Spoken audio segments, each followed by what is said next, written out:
Për mbytje të mëdha në shumë lagje të Kërqovës, uji ka mbuluar rrugët dhe shtëpitë, këto pamje janë në lagjen Podvarosh ku asesi nuk mund të kalohet.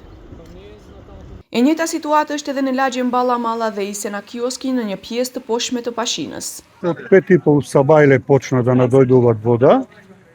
Сега за прв пат доаѓаат до куќи што никогаш не дошле на 30 години. Навлегуваат на улица Драге Карбоничанец. Како таква, сите домови се поплавени.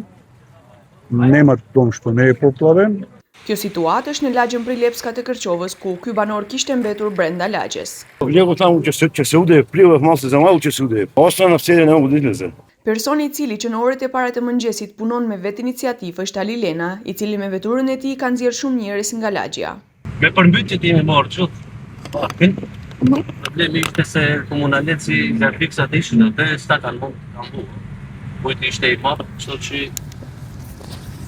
Jo me vetur private e keni ndihmuar së gjatë ke lagja. Se këta i kemi njerëz që duhet të ndihmojmë këta momente, se kur vinë zgjedhjet gjë i kërkojnë.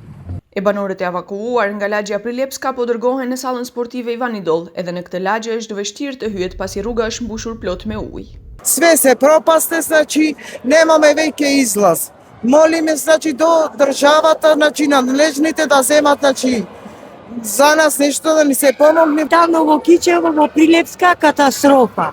Значи пред една недела, две не пате поплава, не знаевме ке да одне, не донесе овде. Сега исто пак поплава дојде, dok e patët e izvajna poplavat. Në teren është edhe kryqi i Kuq Kërqov. Besnik Selimi thotë se janë duke punuar për evakuimin e banorëve. Kemi vërshime qysh nga stadioni i Vllaznimit, atje priku der lumi i Zajazit.